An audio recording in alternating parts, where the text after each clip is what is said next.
Hello, dear students. Welcome to our my channel new Bharat education. हम लेकर आए हैं आपके लिए 10th साइंस बोर्ड एग्जाम के लिए क्रैश कोर्स, जिसमें आज हम अब जर्नी स्टार्ट करने जा रहे हैं। आपको मिलेगा फुल शॉर्ट पूरा वीडियो, पूरे चैप्टर रोजाना पर डे और बेहतरीन कंटेंट। लेकिन स्टार्ट करने से पहले आपको मुझसे एक वादा करना पड़ेगा। जिस तरह से मैं यहाँ पूरे 100% के साथ मेहनत करने के लिए रेडी हूँ, इसी तरह आप भी मुझसे वादा कीजिए कि सर हम आपका साथ देंगे, क्योंकि आपके सहयोग से ही मेरी सफलता निश्चित होगी। आपका सहयोग और मेरा विश्वास हमें सफलता की ओर ले जाएगा। बिना समय गवाए स्टार्ट करते हैं साइंस का फर्स्ट चैप्टर, रासायनिक अभिक्रिया एवं समीकरण। तो सबसे पहले हम स्टार्ट करेंगे कि रासायनिक अभिक्रिया क्या होती है। रासायनिक अभिक्रिया एक रासायनिक परिवर्तन होता है। रासायनिक अभिक्रिया एक रासायनिक परिवर्तन होता है। इसका अर्थ ये हुआ कि रासायनिक परिवर्तन का होना रासायनिक अभिक्रिया कहलाती है। नोट करेंगे आप, रासायनिक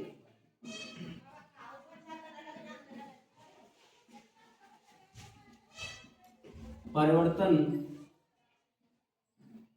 रासायनिक परिवर्तन का होना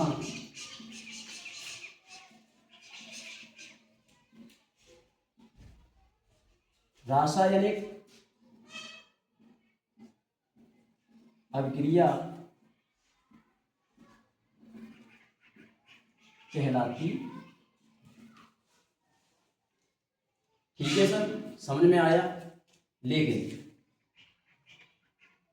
उससे पहले हमें ये समझना पड़ेगा कि रासायनिक परिवर्तन क्या होता है।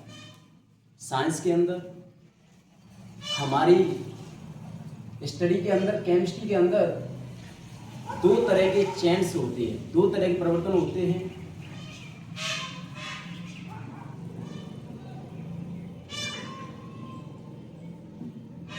फर्स्ट,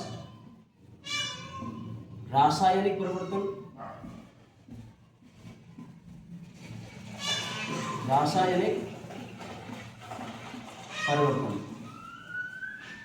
एंड भौतिक परिवर्तन।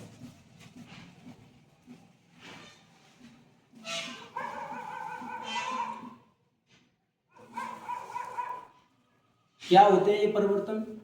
किस तरह से हम ये डिसाइड करें कि एक अभिक्रिया हो रही है? मैंने ऊपर लिखा है रासायनिक परिवर्तन का होना। रासायनिक परिवर्तन का होना रासायनिक अभिक्रिया कहलाती है। रासायनिक परिवर्तन क्या होता है और भौतिक परिवर्तन क्या होता है? किसी भी चीज की डेफिनेशन बताने से पहले, हर एक चीज की डेफिनेशन के लिए एक बार पुनः ध्यान देंगे, रासायनिक परिवर्तन और भौतिक परिवर्तन। रासायनिक परिवर्तन अगर होगा तो रासायनिक अभिक्रिया होगी। समझ में आया? एक बार पुनः रिपीट करता हूं मैं। अगर रासायनिक परिवर्तन होगा तो रासायनिक अभिक्रिया होगी। अगर हम इस रासायनिक परिवर्तन को समझ लें कि रासायनिक परिवर्तन क्या होता है, तो हमें रासायनिक अभिक्रिया के बारे में आसानी से जानकारी प्राप्त होगा। चलिए देखते हैं क्या होता है रासायनिक परिवर्तन। रासायनिक परिवर्तन एक ऐसा परिवर्तन होता है जिसमें एक नया पदार्थ बनता है। मैंने कहा रासायनिक परिवर्तन एक ऐसा परिवर्तन होता है जिसमें नया पदार्थ बनता है, और वह नया पदार्थ दोबारा उसी पदार्थ में नहीं आता। जैसे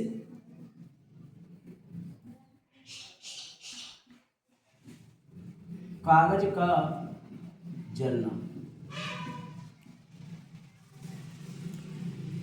कागज का जलना। आप सभी बच्चे मुझे कमेंट में बताएंगे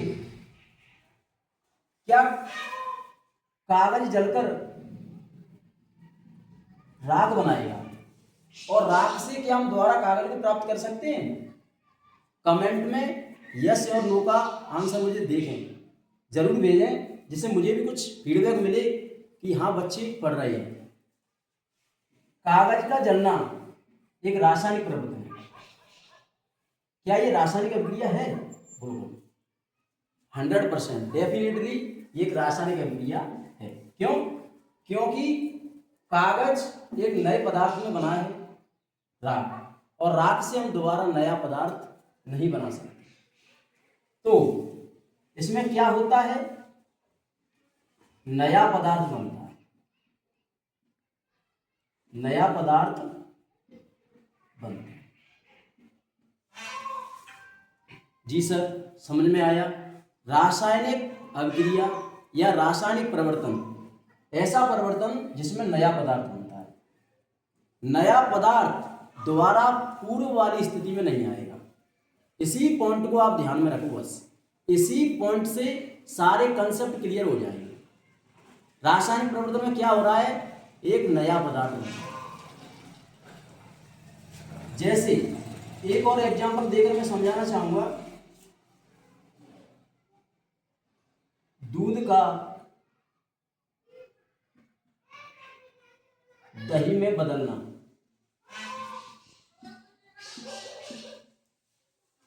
बताइए कैसा परिवर्तन है? कमेंट में लिखो। दूध का दही में बदलना रासायनिक परिवर्तन है या भौतिक? अभी हम भौतिक परिवर्तन पर नहीं गए, केवल रासायनिक परिवर्तन पढ़ रहे हैं। रासायनिक परिवर्तन में आपको ये वाली लाइन बहुत अच्छी तरह से दिमाग में रखनी है। रासायनिक परिवर्तन में नया पदार्थ बनता है और नया पदार्थ अपनी पूर्व वाले पदार्थ में नहीं आता। जैसे मैं अगर दूध को दही में चेंज करूं तो क्या दही से दोबारा दूध प्राप्त कर सकते हैं? नहीं कर सकते। तो ये कैसा परिवर्तन हो गया? रासायनिक। क्या ये रासायनिक अभिक्रिया है? यस, ये रासायनिक अभिक्रिया है। अच्छी तरह समझ में आया होगा। नया पदार्थ बनेगा, रासायनिक परिवर्तन होगा, और रासायनिक परिवर्तन का होना रासायनिक अभिक्रिया है। देखते हैं इसको भी, भौतिक परिवर्तन में क्या होता है। जितने भी सारे एमसीक्यू में कराऊंगा, अगली एक वीडियो डालूंगा आपके लिए जिसमें आपको इस रासायनिक परिवर्तन पर और भौतिक परिवर्तन पर एमसीक्यू कराऊंगा। आप इसी लाइन से सारे एमसीक्यू क्लियर कर देंगे। क्या ध्यान रखना है? रासायनिक परिवर्तन में नया पदार्थ बनता है और नया पदार्थ दोबारा अपने पहले वाले पदार्थ में नहीं बन सकता। इसीलिए ये एक रासायनिक परिवर्तन होता है और रासायनिक परिवर्तन का होना रासायनिक अभिक्रिया कहलाता है। ठीक है सर, समझ में आया। लेकिन भौतिक परिवर्तन क्या होता है? क्या भौतिक परिवर्तन का होना रासायनिक अभिक्रिया नहीं है? मैं कह रहा हूं नहीं, नहीं। अभिक्रिया तो हो रही है लेकिन वो रासायनिक अभिक्रिया नहीं है, वो भौतिक अभिक्रिया है। इसमें क्या होता है? नया पदार्थ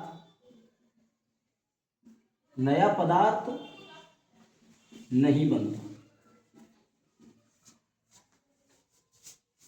केवल अवस्था परिवर्तन,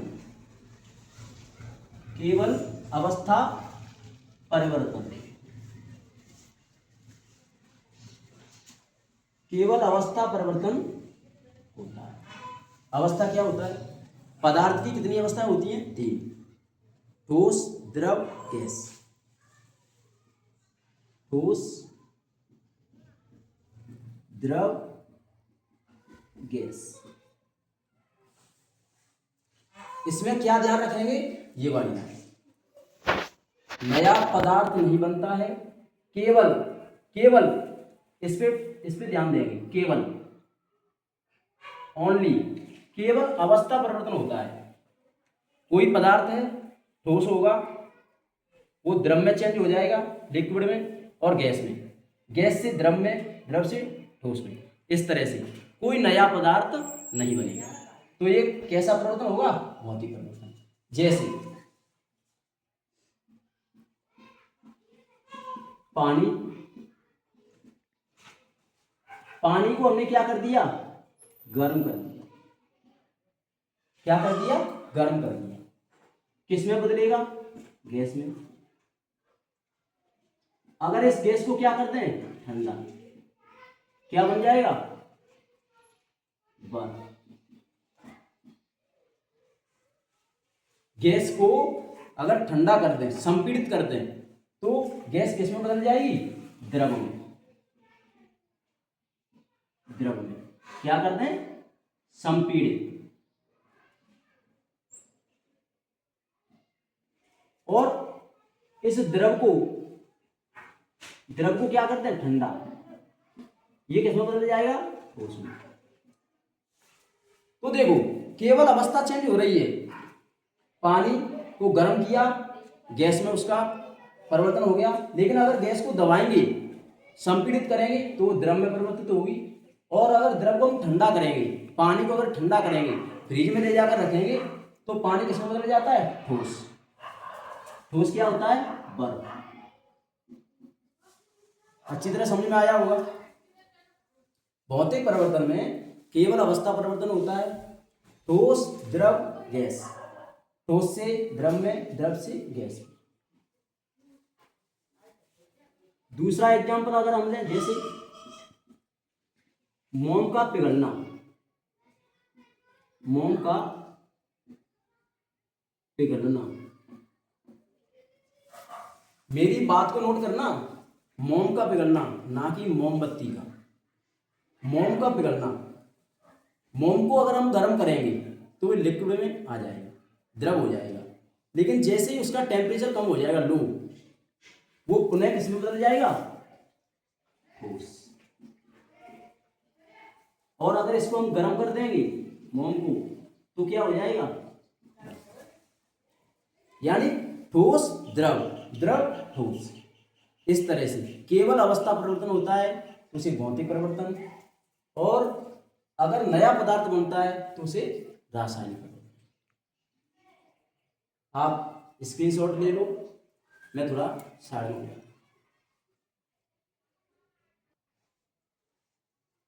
नोट कर लिया? राइटिंग का थोड़ा ध्यान रखना, क्योंकि मेरी हैंड राइटिंग इतनी अच्छी नहीं है। कोशिश करूंगा आपको अच्छी तरह और बेहतर दे पाऊँ। साफ कर दें। स्क्रीनशॉट ले लिया होगा आपने। एक बार पुनः सब दोबारा हम दोहराते हैं। रासायनिक अभिक्रिया, रासायनिक परिवर्तन होता है। रासायनिक परिवर्तन का होना रासायनिक अभिक्रिया कहलाती है। परिवर्तन हमारी साइंस के अंदर दो प्रकार के होते हैं, रासायनिक परिवर्तन, भौतिक परिवर्तन। रासायनिक परिवर्तन, कागज का जलना। मैं कोई आपको लिखा नहीं रहा हूं, क्योंकि ये क्रैश कोर्स कर रहे हैं, थ्योरी कोर्स नहीं कर रहे हैं। अगर थ्योरी कोर्स करते, आप क्लास में पढ़ते, तो भर भर के पेज लिखवाता। लेकिन नहीं, कंटेंट बोर्ड के पेपर को हमारे पास समय कहाँ बचा है, इसीलिए ये जो करा रहा हूँ काफ़ी है, एनफ है। इसी से आपका बोर्ड में अच्छा हो जाएगा इसको, ठीक है। तो कागज का जलना राख में बदलेगा। राख से दोबारा कागज नहीं प्राप्त कर सकती। रासायनिक परिवर्तन, क्योंकि रासायनिक परिवर्तन में नया पदार्थ बनता है, और नया पदार्थ बनेगा तो उसे हम रासायनिक अभिक्रिया कहते हैं। दूध का दही में बदलना, आप कई एग्जांपल ले सकते हैं, अपनी तरफ से ले सकते हैं। जैसे मैं कह रहा हूं डंडे को तोड़ना, तो डंडे को तोड़ूंगा मैं, तो उससे कोई नया पदार्थ नहीं बन रहा है।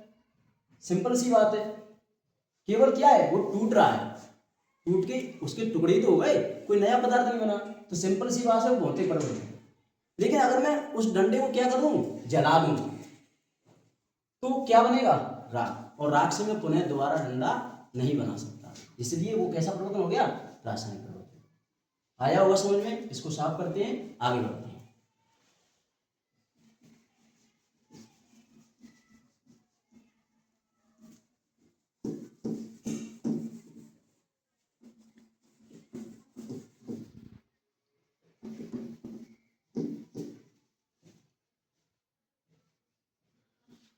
ठीक है सर, समझ में आया रासायनिक अभिक्रिया? ये समीकरण क्या होता है? ये भी तो एक चीज है ना, समीकरण। तो अब हम समझेंगे समीकरण क्या होता है। मैं कह रहा हूं समीकरण कुछ नहीं है, कुछ नहीं है। समीकरण रासायनिक अभिक्रिया को व्यक्त करने का एक तरीका है। दोबारा मैं रिपीट करना चाह रहा हूं, समीकरण क्या है? रासायनिक जो अभिक्रिया है इसको सूत्र के रूप में, फॉर्मूले के रूप में या शब्द समीकरण के रूप में व्यक्त करूं मैं, तो वो क्या है? समीकरण।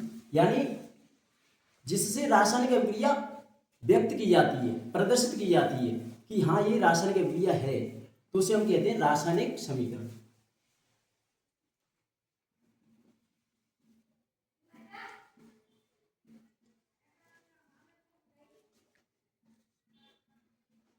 रासायनिक अभिक्रिया जिससे व्यक्त की जाती है, व्यक्त की जाती है,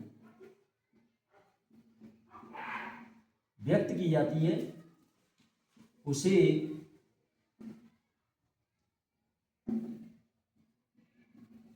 रासायनिक समीकरण कहते हैं। उसे रासायनिक समीकरण कहते हैं।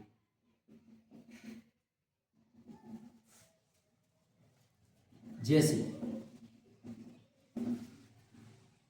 Mg ये सॉलिड होता है प्लस O2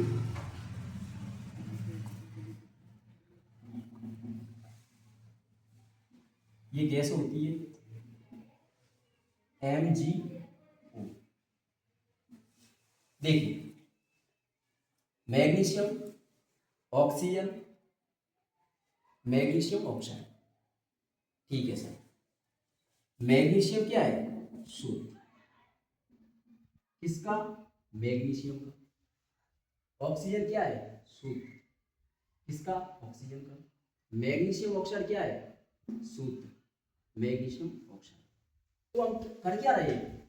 मैग्नीशियम ऑक्सीजन से इसने रिएक्ट किया है, क्या बना? मैग्नीशियम ऑक्साइड, नया पदार्थ। तो ये मैग्नीशियम सूत्र, ऑक्सीजन भी सूत्र है, और ये भी। और ये जो पूरा हमने लिखकर यहाँ पर जो व्यक्त किया है, ये पूरा एक समीकरण है।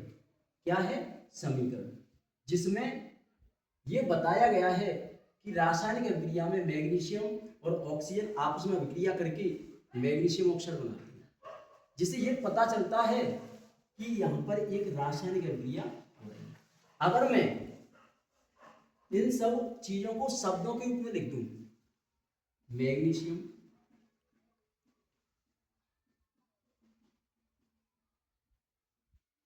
Plus oxygen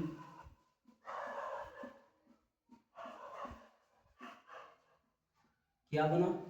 magnesium oxide, magnesium oxide.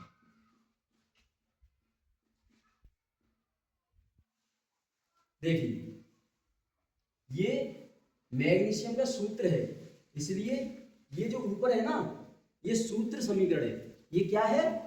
सूत्र समीकरण, सूत्र समीकरण। आप सभी बच्चे एनर्जी के साथ देख रहे होंगे, सुन रहे होंगे मेरी बातों को। पूरा फोकस यही रखना। 1 घंटे के लिए, सवा 1 घंटे के लिए थोड़ा इधर उधर से डिस्ट्रैक्शन हटाकर फोकस यहाँ करो, जिससे आगे चीजें क्लियर होंगी। थोड़ा अभी टाइम लग रहा है क्योंकि शुरुआत है, आगे फ्लो बन जाएगा हमारा, तो कोई दिक्कत नहीं होगी। जब आप अच्छी तरह से समझते हुए चलेंगे तो कोई प्रॉब्लम नहीं होने वाली। मैंने इनको सूत्र के रूप में लिखा, तो ये सूत्र समीकरण बन गया। जब मैं इनको शब्दों के रूप में लिख रहा हूं, मैग्नीशियम, ये ऑक्सीजन, ये मैग्नीशियम ऑक्साइड, तो ये कौन सा समीकरण है? शब्द समीकरण, शब्द समीकरण। सिंपल सी बात है। अगर समीकरण को सूत्र के रूप में लिखा जाता है तो उसे सूत्र समीकरण, और अगर समीकरण को शब्दों के रूप में लिखा जाता है तो उसे शब्द समीकरण। नोट कर लिया होगा आपने, इसको नोट कर लो। नोट कर लिया।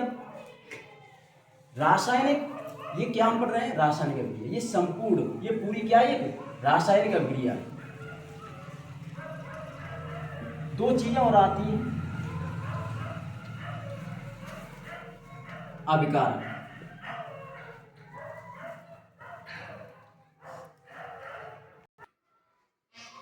नोट कर लिया होगा। एक बार दोबारा हम देखते हैं समीकरण। तो ये रासायनिक समीकरण, रासायनिक समीकरण। तो रासायनिक समीकरण क्या होता है? रासायनिक जिससे व्यक्त की जाती है उसे रासायनिक समीकरण कहते हैं। यहाँ पे मिस्टेक है, वहां रासायनिक समीकरण अभिक्रिया, यहाँ पे क्या लिखेंगे? अभिक्रिया। ठीक है, यहाँ अभिक्रिया कर लेंगे, वो यहाँ मिस्टेक हो गई थी। अभिक्रिया जिससे व्यक्त की जाती है उसे रासायनिक समीकरण कहते हैं। आप नोट कर लेना। अब हम चलते हैं अपने अगले टॉपिक, अभिकारक। ये क्या होते हैं अभिकारक? क्योंकि कई बार एग्जाम में पूछ लेते हैं कि इस अभिक्रिया में कितने अभिकारक हैं। अभिकारक रिएक्टेंट बोलते हैं इंग्लिश में। जो पदार्थ रासायनिक अभिक्रिया में भाग लेते हैं, सिंपल सी परिभाषा है, ऐसे पदार्थ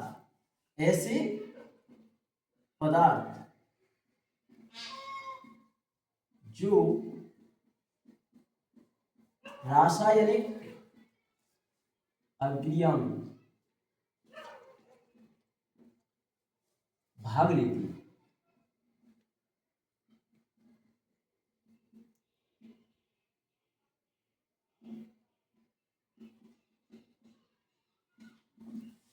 ऐसे पदार्थ जो रासायनिक अभिक्रिया में भाग लेते हैं। भाग, ये एक रासायनिक अभिक्रिया है। कौन कौन भाग ले रहा है? Magnesium, oxygen. तो इस अभिक्रिया में बताइए आप कितने अभिकारक हैं? कमेंट में लिखो कितने अभिकारक हैं? 2, मैग्नीशियम, ऑक्सीजन। तो अभिकारक जो भाग लेते हैं। दूसरी इसकी डेफिनेशन इस तरह से बोल सकते हैं, ऐसे पदार्थ जो इस एरो का जो चिन्ह है, तीर का निशान है, इससे बाईं ओर, किधर? बाईं ओर। ऐसे पदार्थ जो रासायनिक अभिक्रिया में तीर के निशान के बाईं ओर होते हैं उन्हें अभिकारक कहते हैं। या ऐसे पदार्थ जो रासायनिक अभिक्रिया में भाग लेते हैं उन्हें अभिकारक। समझ में आया? नोट कर लिया है? कर लेना। उत्पाद,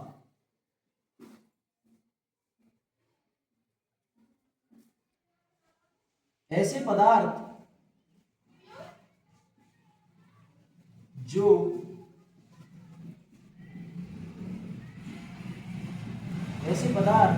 रासायनिक अभिक्रिया में बनते हैं। क्या बना है? क्या बना है बताइए मुझे, बताइए इस अभिक्रिया में क्या बना है? मैग्नीशियम ऑक्साइड, मैग्नीशियम ऑक्साइड, ये इसका सूत्र है। तो ये उत्पाद हो गया।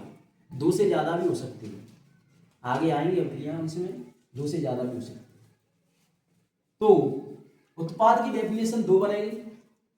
ऐसे पदार्थ जो रासायनिक अभिक्रिया में तीर के निशान के दाईं ओर होते हैं उन्हें उत्पाद कहते हैं। या ऐसे पदार्थ जो रासायनिक अभिक्रिया में भाग लेते हैं, ऐसे पदार्थ जो रासायनिक अभिक्रिया में बनते हैं उन्हें क्या कहते हैं? उत्पाद। ठीक है, नोट कर लो। ठीक है, नोट कर लिया? साफ कर दें? कर दें साफ? ठीक है, समझ में आ रहा है ना? आप अपनी जो भी डाउट है उसे कमेंट में जरूर लिखें, जिससे मुझे भी कुछ फीडबैक मिले कि आपको समझ में आ रहा है। ठीक है, हमने रासायनिक अभिक्रिया की डेफिनेशन पढ़ ली, रासायनिक समीकरण क्या होता है वो पढ़ लिया, अभिकारक क्या होते हैं वो पढ़ लिया, और उत्पाद क्या होते हैं वो भी पढ़ लिया। अब हम ये देखेंगे कि जब एक रासायनिक अभिक्रिया होती है तो उसमें होता क्या है, हम पता कैसे पा रहे हैं कि एक रासायनिक अभिक्रिया हो रही है।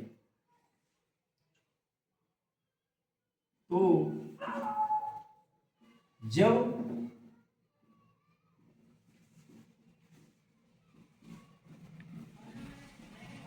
एक रासायनिक अभिक्रिया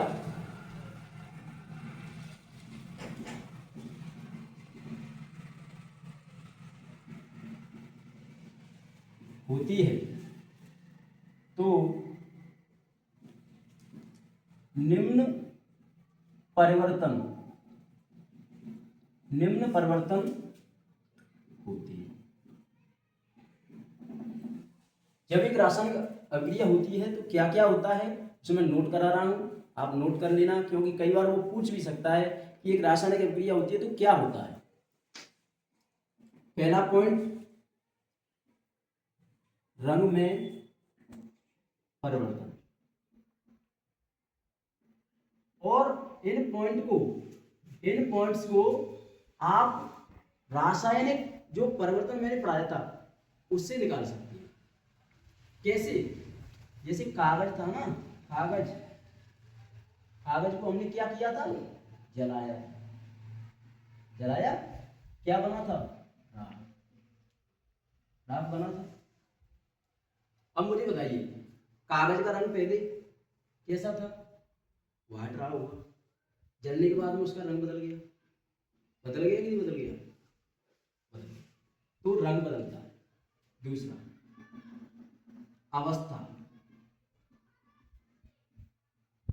अवस्था में परिवर्तन।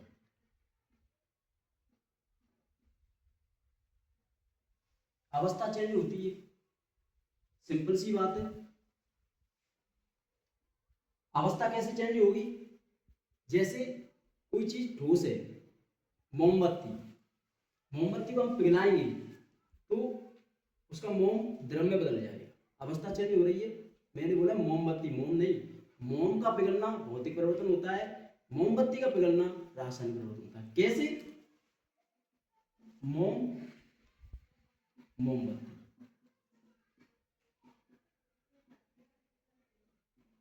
इसमें क्या होता है, धागा प्लस मोम, और इसमें क्या होता है, केवल मोम।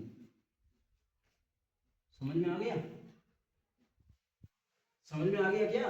यहीं से क्लियर हो गया होगा। मोम में क्या होता है, केवल मोम, मोमबत्ती में धागा प्लस मोम, धागा प्लस मोम, प्लस मोम। ठीक है, जब हम मोमबत्ती को जलाएंगे तो मोम तो थोड़ा सॉलिड था, वो लिक्विड हो गया, ठोस था, द्रव बदल गया, लेकिन धागा कहाँ गया, उसका धागा किसमें कन्वर्ट हो गया, हीट, ऊष्मा। उस धागा से क्या निकली, ऊष्मा। तो अवस्था बदल। तीसरा पॉइंट, गैस का निष्कासन।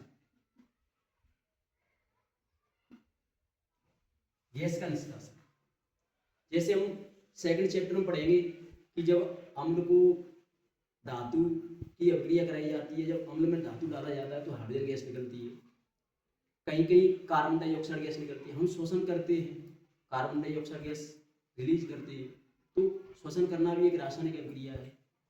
तो गैस निकलना, ये इससे हम पता लगा सकते हैं कि हाँ एक रासायनिक अभिक्रिया हो रही है। फोर्थ,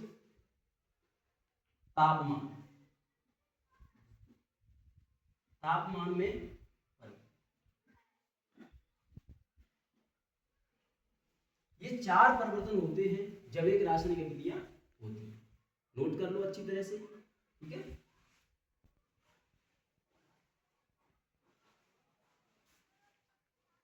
साफ करते हैं, नोट कर लिया होगा।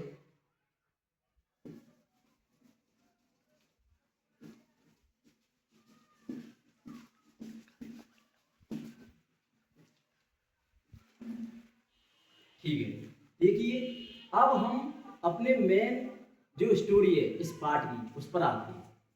क्या है वो है सूत्र।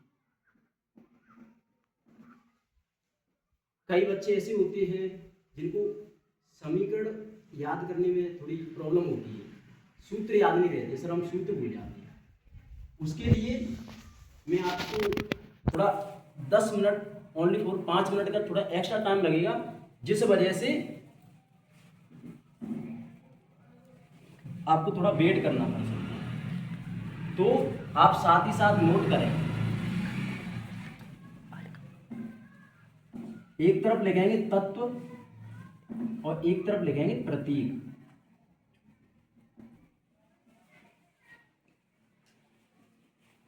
यहां पे लिखेंगे ion.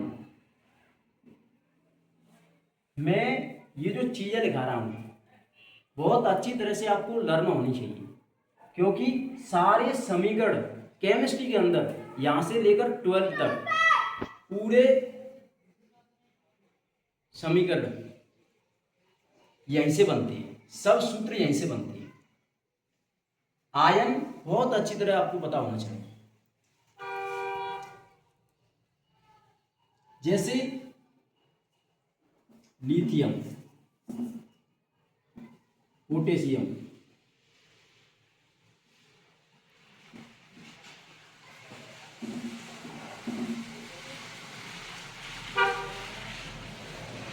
Lithium, sodium, potassium, rubidium, caesium, francium तत्व।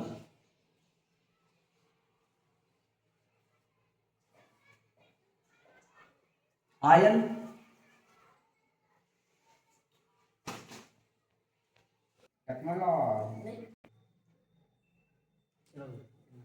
ठीक, रुको थोड़ा 2 मिनट।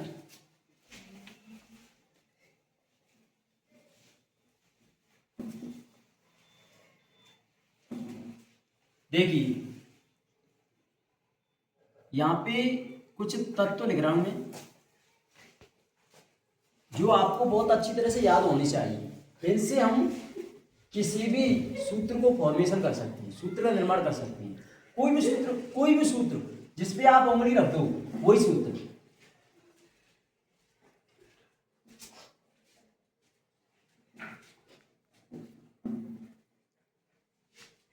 लिथियम,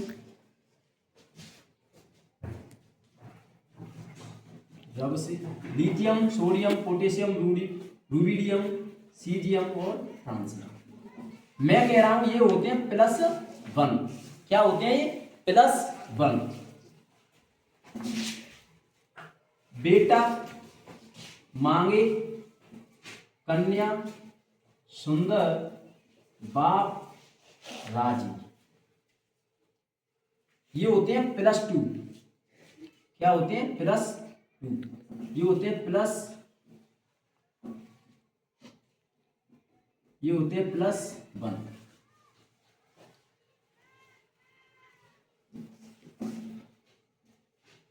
बोरॉन, बालम और गए इंडिया टहलने।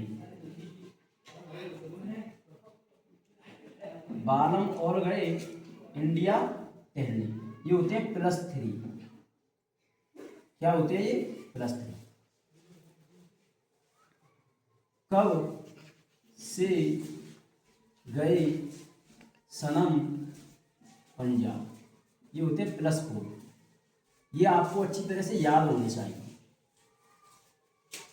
नामी पंडित ऐसे सब बिहारी।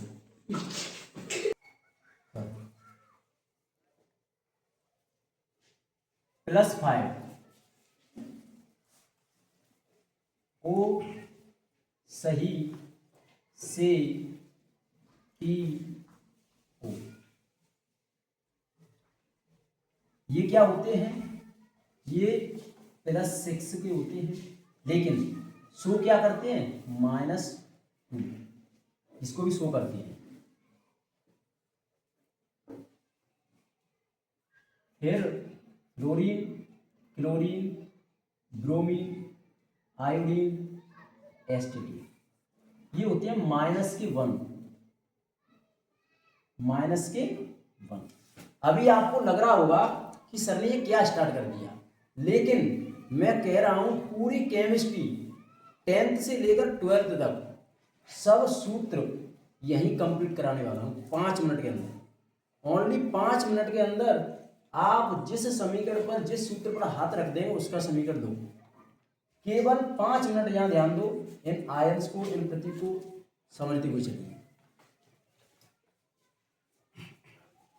ये आपको अच्छी तरह याद करनी है। ये +1, ये +2, ये +3, इस तरह से होते हैं, लेकिन कुछ और याद करने हैं आपको। पहले आप इनका स्क्रीनशॉट लो, नोट करिए। आप नोट कर लिया, रब कर दें, ठीक है।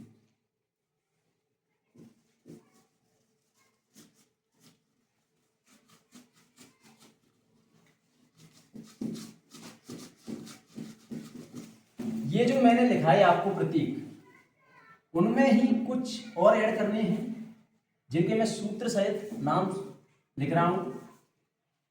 जैसे मैंने कह दिया सल्फेट, सल्फेट,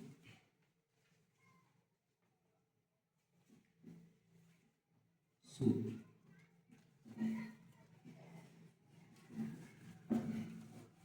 क्या सूत्र होता है?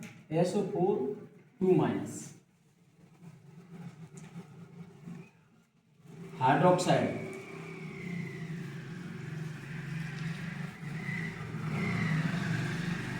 OH-। ये जो ऊपर में लगा रहा हूं ना माइनस, -2, -1, -3, ये बहुत काम आएंगे अभी 2 मिनट के अंदर। Carbonate,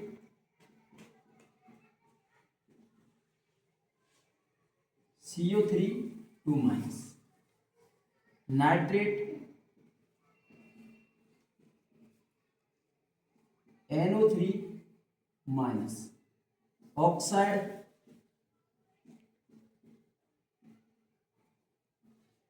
O2-, hydrogen carbonate, hydrogen carbonate,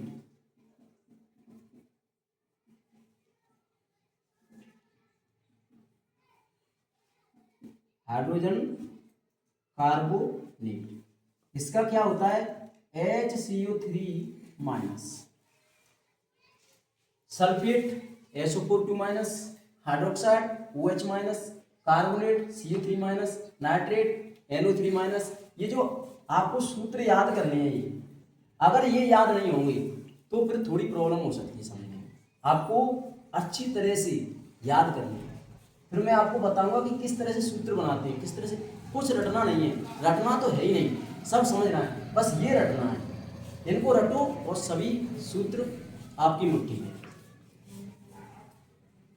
fluoride F-, chloride Cl-, bromide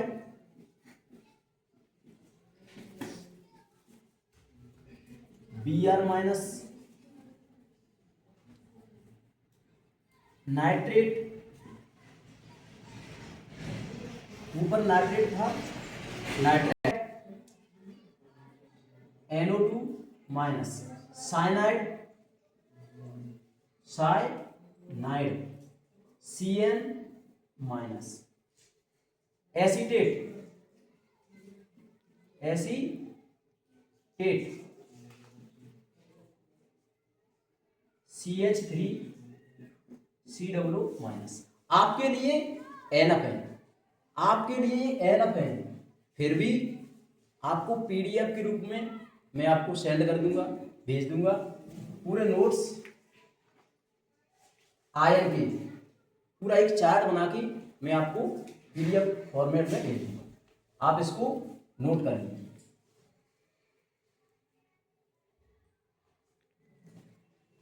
कर लिया? ठीक है, अब देखते हैं।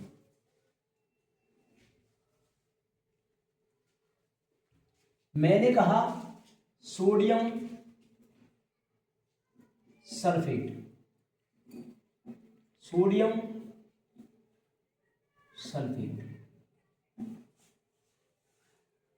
ये आया पेपर में, या किसी ने बोला, या पेपर में आया कि सोडियम सल्फेट का सूत्र क्या होता है। आइए, सोडियम, सोडियम के बारे में हमने क्या लगा था, लेके यहां से शुरू होता है हली, हली ना की रब से पर्याप्त, ये वाला आपने पिछली स्लाइड में देखा ना वो। तो सोडियम, सोडियम लिखेंगे क्या होता है, +1, सोडियम क्या होता है, +1, उसके नीचे लिखेंगे सल्फेट, सल्फेट कहाँ है, ये रहा SO4, ये -2 है ना, इसको नीचे लिखेंगे इस तरह से, पहले प्लस लिखा जाता है बाद में माइनस लिखा जाता है। अब हम इसको क्या करेंगे, क्रॉस मल्टीप्लाई। देखिए सोडियम, सोडियम सल्फेट का हमें सूत्र बनाना है। सोडियम यहां से मैंने लिखा था, ये सब क्या होते हैं, +1। नेक्स्ट मैंने लिखा था बेटा मांगे कन्या सुंदर बाप राजी, ये क्या होते हैं, +2। ठीक है, ये प्लस और ये सब क्या होते हैं, माइनस, प्लस और माइनस। सोडियम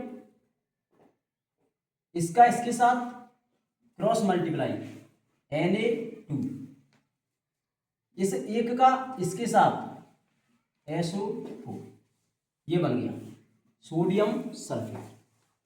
समझ में आया, सोडियम प्लस, पहले हम ये लिखेंगे कि इस पर जो प्लस का एक होता है या दो होता है, क्या होता है, इस पर चार्ज कैसा होता है, आवेश बोलते हैं इसको, तो इस पर होता है +1, सल्फेट पे होता है -2, नीचे लिखा।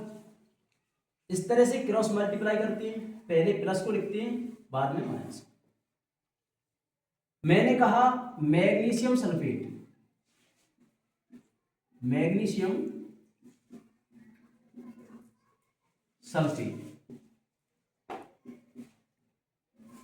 मैग्नीशियम, मैग्नीशियम कहाँ है, ये रहा, बेटा मांगे कन्या मैग्नीशियम, ये क्या है, मैग्नीशियम, क्या होता है, +2, तो नीचे लिखेंगे मैग्नीशियम और इसके नीचे लिखेंगे +2, सल्फेट, सल्फेट SO4 -2।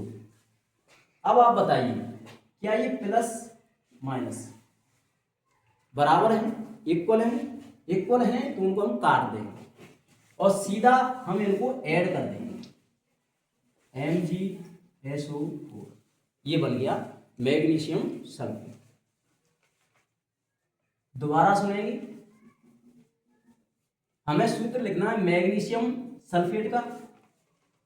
मैग्नीशियम यहां से लेंगे, बेटा मांगे मैग्नीशियम, क्या होता है, +2, सल्फेट, मैं क्या कह रहा हूं, ये आयन आपको अच्छी तरह से याद होनी चाहिए, आयन याद, समीकरण सूत्र सिंपल।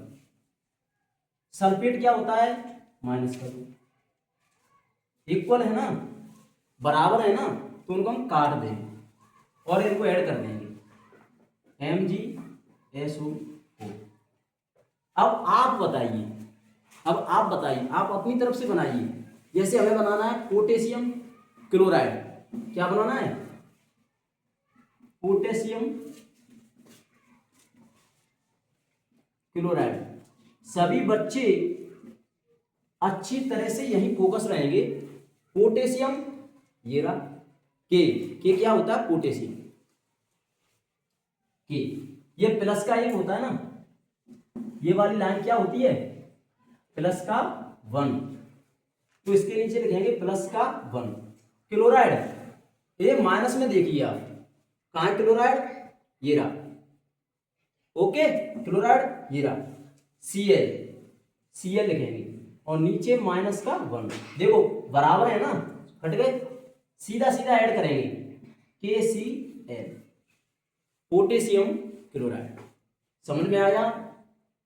वीडियो को पॉज करके वापस रिपीट करके एक बार पुनः चला के देख लेना, नहीं समझ में आया हो।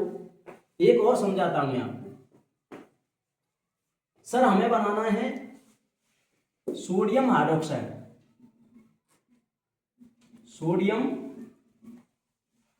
हाइड्रोक्साइड,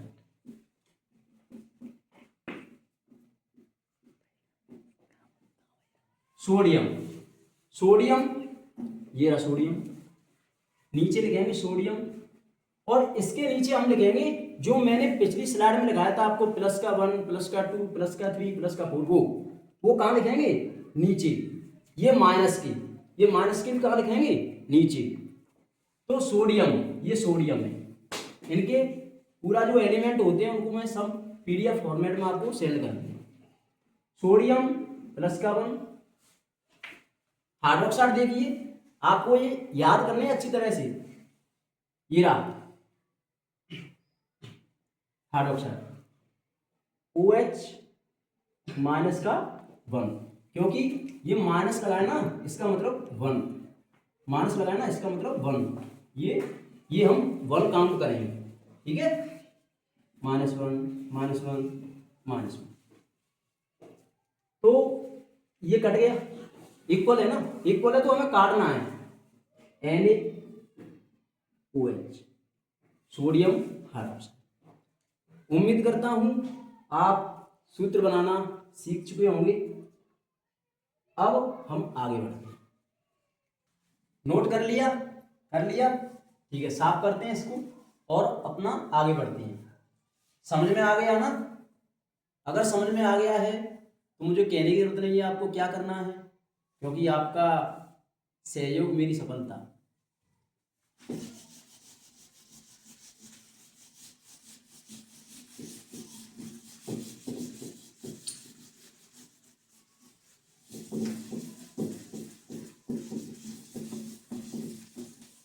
अब हम अपना काम स्टार्ट करते हैं और हम पढ़ते हैं रासायनिक अभिक्रियाओं के प्रकार, ठीक है।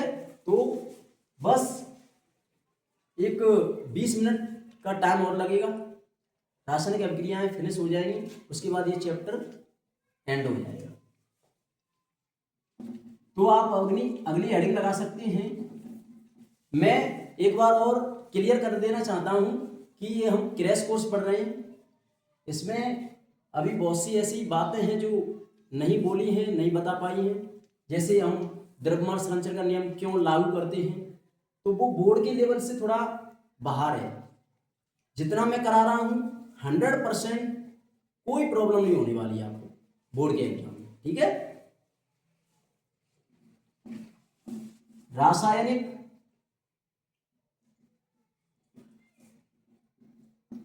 रासायनिक अभिक्रियाओं के प्रकार,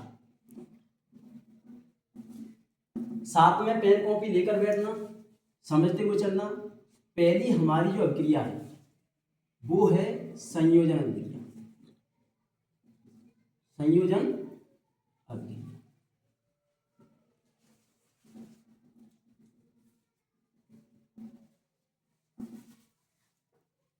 कुछ नहीं है, बहुत ही सिंपल है। पेपर में आने लायक क्या है, बोर्ड क्या क्या पूछता है, मेन पॉइंट पर हम बात करेंगे और कोई रट्टाफिकेशन नहीं चलेगा। सिंपल आपको समझते हुए चलना है, सिर्फ 2 मिनट के अंदर रासायनिक अभिक्रिया फिनिश। पहले डेफिनेशन लिखेंगे फिर एग्जाम। रासायनिक अभिक्रिया ऐसी अभिक्रिया, या आप नोट कर सकते हैं, मैं भी लिख रहा हूं, ऐसी अभिक्रिया जिसमें दो या दो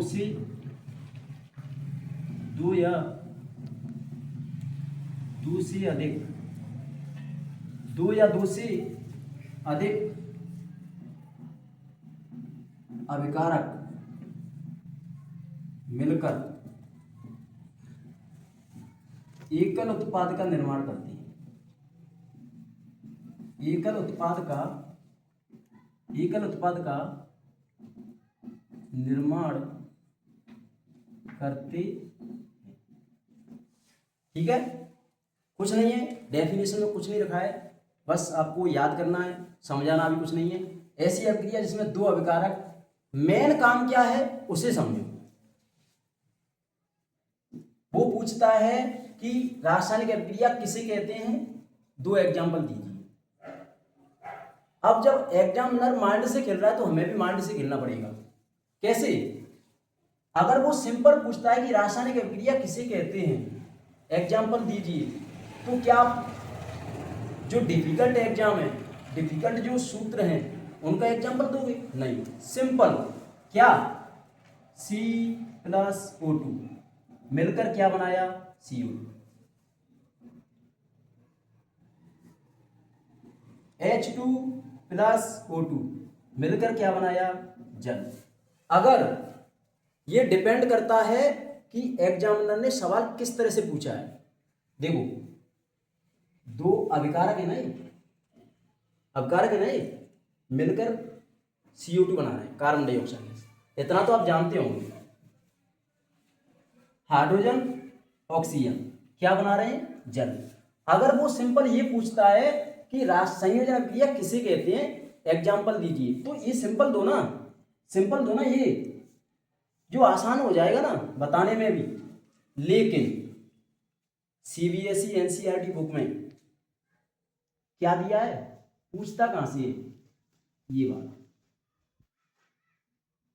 तो ये डिपेंड करता है कि एग्जामिनर किस तरह से पूछ रहा है। अगर वो पूछ रहा है अभिक्रिया किसे कहते हैं, एग्जाम्पल दो, तो सिंपल से इसको याद रखो बस।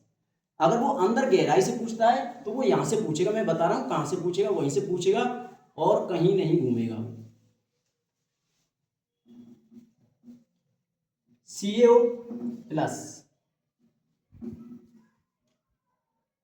H2O, CaOH का होल ट्वाइस प्लस ऊष्मा,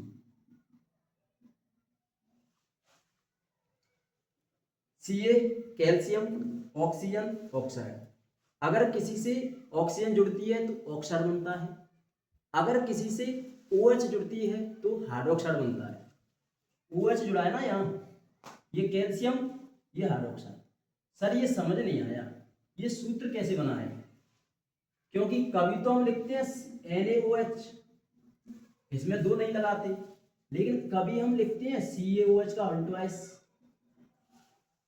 ये कई बच्चों को डाउट रहता है कि सर ये कैसे, ये 2 क्यों लगाया, यहाँ 2 क्यों नहीं लगाया। अभी मैंने सूत्र बनाना सिखाया था आपको। Na क्या होता है, प्लस का 1।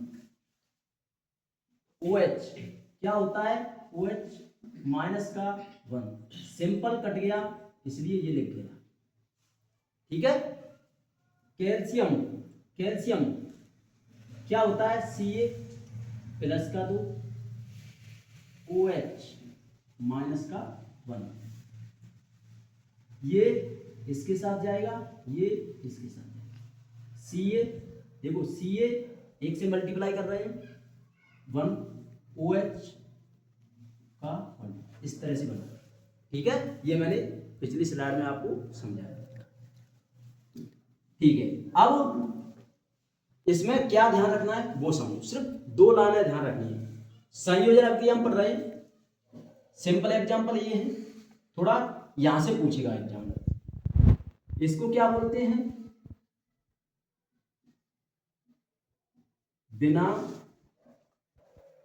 बिना बुझा चूना। आप नाम बताओ इसका, कमेंट में मुझे इसका नाम बताओ। रासायनिक नाम क्या है इसका, रासायनिक नाम कमेंट में बताओ मुझे। कैल्शियम ऑक्साइड, इसका क्या है, कैल्शियम हाइड्रोक्साइड। अगर वो पूछता है रासायनिक नाम तो कैल्शियम ऑक्साइड। इसको क्या कहते हैं, इसका अन्य नाम क्या है, दूसरा नाम क्या है, बिना बुझा चूना। ठीक है। इसका नाम, रासायनिक नाम कैल्शियम ऑक्साइड, आयन से पता पड़ेगा, कैल्शियम हाइड्रोक्साइड। बिना वजह चूना, जब इसकी रिएक्शन किससे कराते हैं, जल से, क्या बना, कैल्शियम हाइड्रोक्साइड। इसमें हमने जल डाला, कैसा था, बिना वजह, यानी बुझा हुआ नहीं था। जब हम किसी के ऊपर जल डालते, इस तरह से रिलेट करके पढ़ो, रिलेट करके, जब हम किसी के ऊपर जल डालते हैं तो क्या होगा, बुझेगा, सिंपल सी बात है। तो क्या हो गया, बुझा हुआ, बुझा हुआ चूना। बोलो, समझ में आया, समझ में आया। कैल्शियम हाइड्रोक्साइड या बुझा हुआ चूना। कई बार और पेपर में ना जाने कितनी बार ये पूछा गया है कि बुझा हुआ चूने का सूत्र क्या होता है। अभी जो हाफ ईयरली एग्जाम हुए हैं, अर्धवार्षिक पेपर, उसमें आया है, 2 नंबर का आया था ये, सिंपल सा ये वाला, शायद ये आया था, ये मुझे याद नहीं है, लेकिन आया था 2 नंबर का। बच्चे गलत करके आए, सिंपल, ध्यान रखो, बार बार रिवाइज करो चीज़ों को, आपको लंबे समय तक याद रहेगा। ठीक है सर, कुछ नहीं लिखेंगे, हम यहीं से याद करेंगे। इसका उपयोग